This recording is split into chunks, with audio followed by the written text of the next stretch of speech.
नमस्कार दोस्तों। भाद्रपद मास की शुक्ल पक्ष की तृतीया को हरतालिका तीज का त्योहार मनाया जाता है। इस दिन सुहागन महिलाएं पति की लंबी उम्र के लिए यह व्रत रखती हैं। सबसे पहले इस व्रत को माता पार्वती ने भगवान शिव के लिए रखा था। तो आइए सुनते हैं हरतालिका तीज की व्रत कथा। माँ गौरा ने माता पार्वती के रूप में हिमालय राज के यहाँ जन्म लिया था। बचपन से ही माता पार्वती भगवान शिव को वर के रूप में पाना चाहती थी, जिसके लिए उन्होंने 12 सालों तक निराहार रहकर तप किया।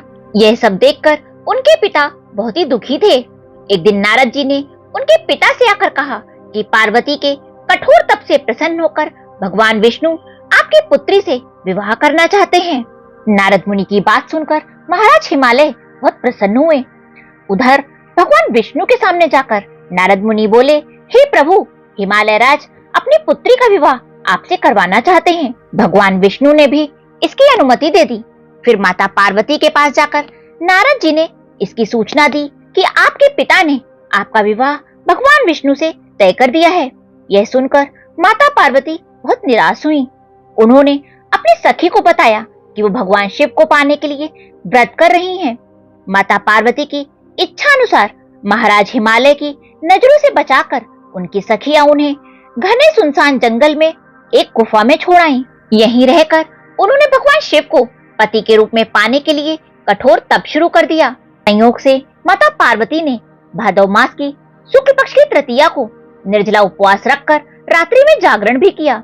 उनके कठोर तप से भगवान शिव प्रसन्न हुए और माता पार्वती को उनकी मनोकामना पूर्ण होने का वरदान दिया। अगले दिन अपनी सखी के साथ माता पार्वती ने व्रत का पारण किया और समस्त पूजा सामग्री को गंगा नदी में प्रवाहित कर दिया।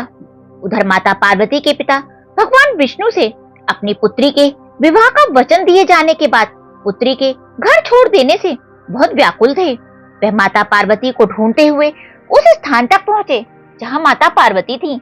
इसके बाद माता पार्वती ने उन्हें घर छोड़ने का कारण बताया और भगवान शिव से विवाह करने का अपना संकल्प और भगवान शिव से मिले वरदान के बारे में भी बताया।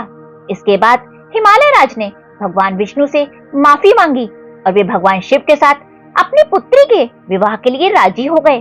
कुछ समय के बाद उन्होंने माता पार्वती का विवाह भगवान शिव के साथ पूरे विधि विधान से करवा दिया। मान्यता है कि इस दिन जो महिलाएं पूरे विधि विधान से इस व्रत को करती हैं, वे मनचाहे वर को प्राप्त करती हैं। साथ ही यह व्रत अपने पति की लंबी आयु के लिए भी किया जाता है। बोलो शिव शंकर भगवान माता पार्वती की जय।